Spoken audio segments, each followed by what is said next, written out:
नमस्कार, आप देख रहे हैं सत्य हिंदी। मैं निकिता आपके साथ। एक नजर डालते हैं अब तक की सुर्खियों पर। कांग्रेस की CWC बैठक के बीच दिग्विजय सिंह के पोस्ट ने खड़ा किया विवाद। सिंह ने बीजेपी और उसके वैचारिक संगठन RSS की संगठनात्मक ताकत की तारीफ की। कांग्रेस नेता ने 1990 के दशक की मोदी की एक पुरानी तस्वीर शेयर की। कांग्रेस के अंदर की फूट शनिवार को खुलकर सामने आ गई, जब राज्यसभा सांसद दिग्विजय सिंह ने प्रधानमंत्री नरेंद्र मोदी की एक पुरानी तस्वीर शेयर की और बीजेपी और उसके वैचारिक संगठन RSS की संगठनात्मक ताकत की तारीफ की। मध्य प्रदेश के पूर्व मुख्यमंत्री ने पोस्ट में जो कुछ लिखा है उसके कई अर्थ निकाले जा रहे हैं। कई लोग इसे कांग्रेस नेतृत्व के लिए एक सीधा संदेश भी मान रहे हैं, क्योंकि जहां एक तरफ पार्टी ने अपनी कार्य समिति यानी CWC, जो उसकी सर्वोच्च निर्णय लेने वाली संस्था है, की बैठक की, इसी बीच दिग्विजय सिंह का ये पोस्ट कई सवाल उठा रहा है। दरअसल वरिष्ठ कांग्रेस नेता ने 1990 के दशक की मोदी की एक पुरानी तस्वीर शेयर की, जब वह सिर्फ एक आम कार्यकर्ता थे। इस पुरानी तस्वीर में युवा मोदी बीजेपी के वरिष्ठ नेता LK आडवाणी के पास फर्श पर बैठे दिख रहे हैं, जो कुर्सी पर बैठे हैं। इस तस्वीर को सिंह ने प्रभावशाली बताया। यह तस्वीर गुजरात में 1996 में गुजरात के पूर्व मुख्यमंत्री शंकर सिंह वाघेला के शपथ ग्रहण समारोह के दौरान ली गई थी।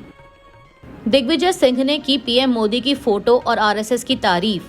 सिंह बोले, कैसे एक जमीनी स्तर का कार्यकर्ता जो कभी फर्श पर बैठता था, RSS बीजेपी संगठन में आगे बढ़कर मुख्यमंत्री और प्रधानमंत्री बन सकता है।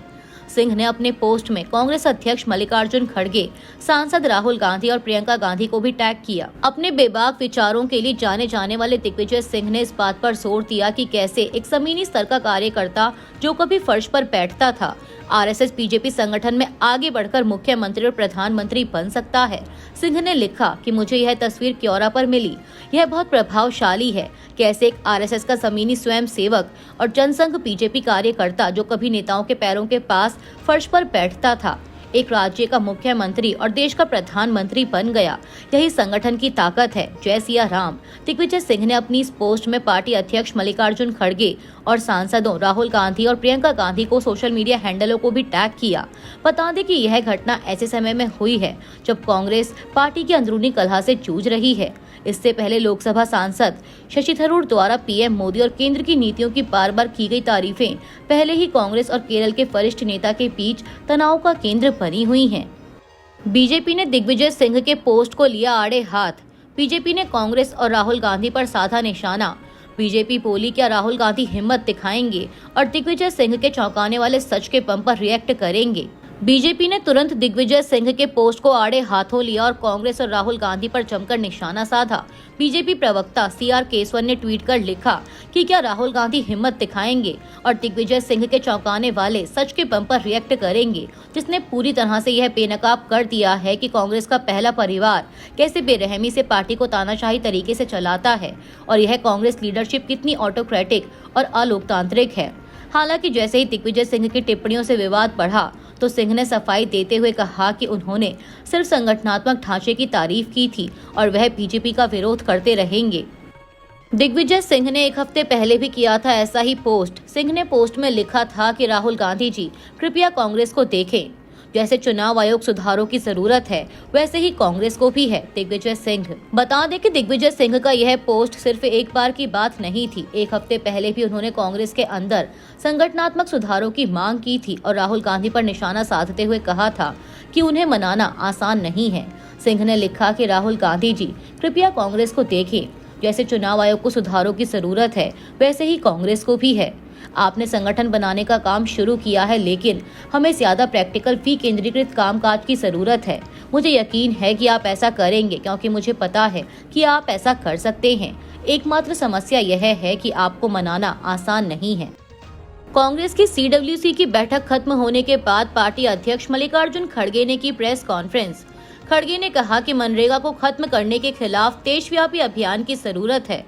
यह बैठक ऐसे समय में हो रही है जब लोकतंत्र, संविधान और नागरिकों के अधिकार गंभीर खतरे में हैं। मल्लिकार्जुन खड़गे। कांग्रेस अध्यक्ष मल्लिकार्जुन खड़गे ने शनिवार को कहा कि ग्रामीण रोजगार योजना यानी मनरेगा को खत्म करने के खिलाफ देशव्यापी अभियान की जरूरत है।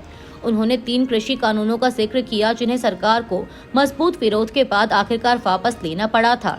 नई दिल्ली में कांग्रेस कार्य समिति की बैठक में बोलते हुए खड़गे ने यह भी कहा कि चुनावी सूचियों का विशेष गहन संशोधन लोकतांत्रिक अधिकारों को सीमित करने की एक सोची समझी साजिश थी। खड़गे ने कहा कि यह बैठक ऐसे समय में हो रही है जब लोकतंत्र, संविधान और नागरिकों के अधिकार गंभीर खतरे में हैं। मल्लिकार्जुन खड़गे ने बांग्लादेश में हिंदू अल्पसंख्यकों पर हमलों की भी निंदा की और कहा कि पूरा देश इस पर चिंतित है। उन्होंने आगे कहा कि बीजेपी और आरएसएस से जुड़े संगठनों द्वारा क्रिसमस समारोहों पर हमलों ने सांप्रदायिक सद्भाव को बिगाड़ा है और वैश्विक स्तर पर भारत की छवि को खराब किया है।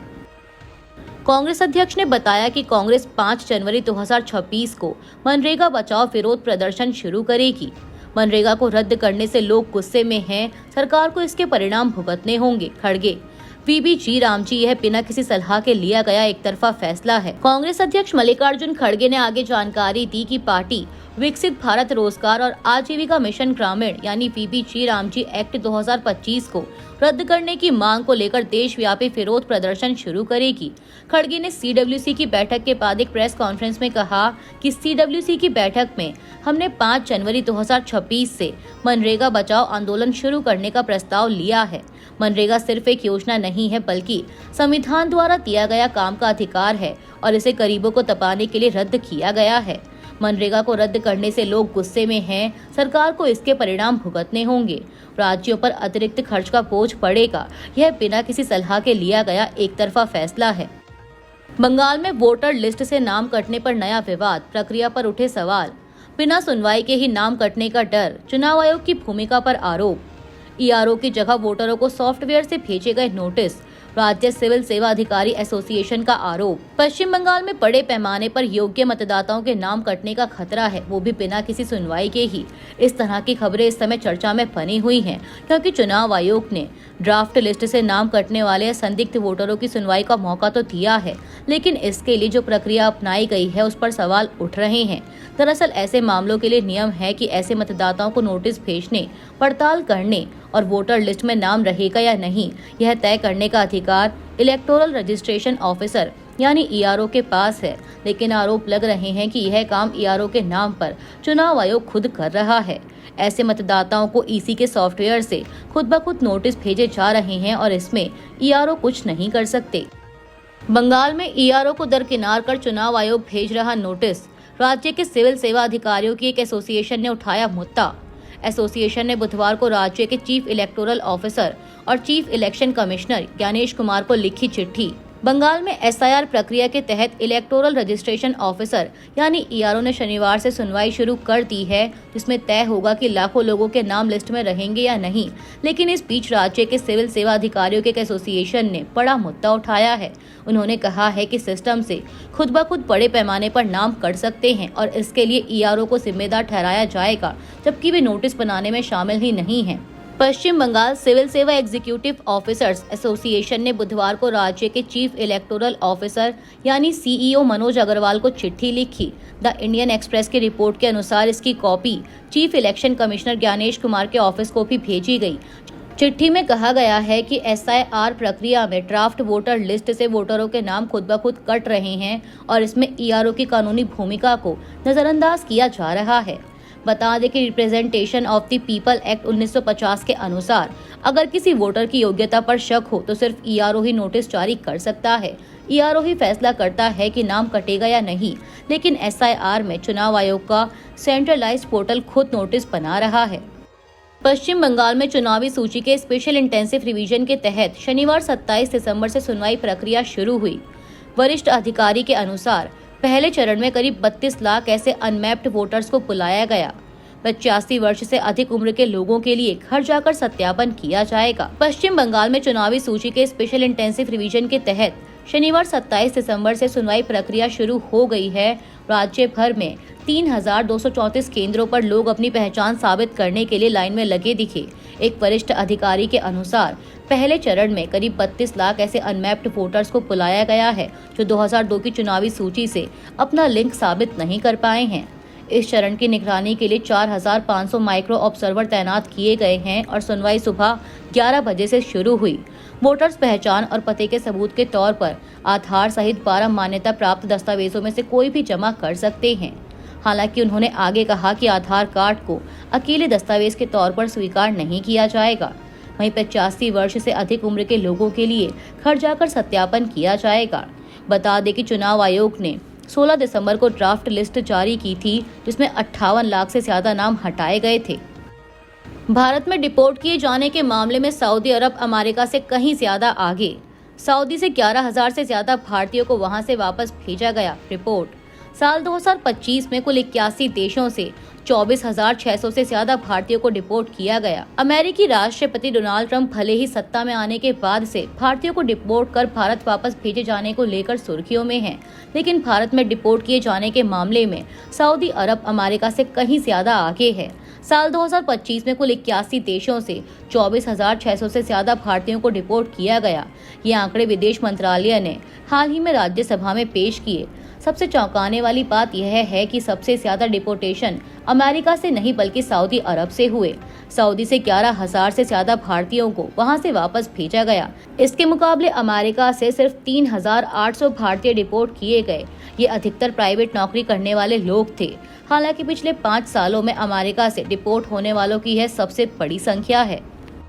उन्नाव रेप केस, पूर्व बीजेपी विधायक कुलदीप सिंह सेंगर की सजा निलंबन को सीबीआई ने सुप्रीम कोर्ट में दी चुनौती। सीबीआई ने सुप्रीम कोर्ट से कहा कि उन्नाव रेप मामले के दोषी सेंगर पर हाईकोर्ट का यह फैसला पूरी तरह से गलत। सीबीआई बोली, हाईकोर्ट का यह फैसला कानून के खिलाफ है। उन्नाव रेप केस में पूर्व बीजेपी विधायक कुलदीप सिंह सेंगर के सजा निलंबन को सीबीआई ने सुप्रीम कोर्ट में चुनौती दी है। सेंगर की उम्र कैद की सजा को दिल्ली हाईकोर्ट ने निलंबित कर दिया था। सीबीआई ने सुप्रीम कोर्ट से कहा है कि उन्नाव रेप मामले के दोषी सेंगर पर हाईकोर्ट का यह फैसला कानून के खिलाफ है और पूरी तरह से गलत है। केंद्रीय एजेंसी ने इस फैसले को विकृत बताया है। सीबीआई का कहना है कि गलत कहा गया है कि अपराध के समय सेंगर लोक सेवक नहीं थे। सीबीआई ने कहा कि एक मौजूदा विधायक को लोक सेवक माना जाना चाहिए। दरअसल इसी तर्क के आधार पर हाईकोर्ट ने सेंगर की सजा निलंबित करने का आदेश दिया था। बता दें कि यह मामला 2017 का है, जब कुलदीप सिंह सेंगर पर एक नाबालिग लड़की का अपहरण करके रेप करने का आरोप लगा। 2018 में यह केस तब सुर्खियों में आया जब पीड़िता ने उत्तर प्रदेश के मुख्यमंत्री योगी आदित्यनाथ के घर के बाहर खुद को आग लगाने की कोशिश की। इसके बाद जांच हुई और सेंगर को दोषी ठहराया गया। हिमाचल प्रदेश में रेजिडेंट डॉक्टर्स एसोसिएशन अनिश्चितकालीन हड़ताल पर। डॉक्टरों के हड़ताल पर जाने से राज्य में मेडिकल सेवाओं पर पड़ा बुरा असर। इंदिरा गांधी मेडिकल कॉलेज और अस्पताल में हाल ही में डॉक्टर और मरीज के बीच हुई थी मारपीट की घटना। हिमाचल प्रदेश में रेजिडेंट डॉक्टर्स एसोसिएशन के अनिश्चितकालीन हड़ताल पर जाने से राज्य में मेडिकल सेवाओं पर बुरा असर पड़ा है। समाचार एजेंसी पीटीआई के मुताबिक हिमाचल प्रदेश के कई अस्पतालों में इमरजेंसी सेवाओं को छोड़कर मेडिकल सेवाएं पूरी तरह प्रभावित हुई हैं। दरअसल हिमाचल मेडिकल ऑफिसर्स एसोसिएशन ने आईजीएमसी शिमला में हाल ही में हुई घटना के बाद शुक्रवार 26 दिसंबर को डॉक्टरों के सामूहिक छुट्टी पर जाने की घोषणा की थी और मांग पूरी नहीं होने पर हड़ताल पर जाने की चेतावनी दी थी। हिमाचल प्रदेश की राजधानी शिमला के इंदिरा गांधी मेडिकल कॉलेज यानी आईजीएमसी और अस्पताल में हाल ही में डॉक्टर और मरीज के बीच मारपीट की घटना हुई थी, जिसे सोशल मीडिया पर कई लोगों ने शेयर किया था। इस घटना के बाद हिमाचल प्रदेश के directorate of medical education and research ने संबंधित डॉक्टर के खिलाफ कार्रवाई की थी और उन्हें टर्मिनेट कर दिया था। इसलिए अब रेजिडेंट डॉक्टर्स एसोसिएशन ने इस डॉक्टर की बर्खास्तगी को रद्द करने की मांग की है। अभी के लिए इतना ही। बाकी की देश दुनिया की बड़ी खबरों के लिए जुड़े रहिए सत्य हिंदी के साथ। Copyright disclaimer under Section 107 of the Copyright Act 1976. Allowance is made for fair use for purposes such as criticism, comment, news reporting, scholarship, and research. Fair use is a use permitted by copyright statute that might otherwise be infringing.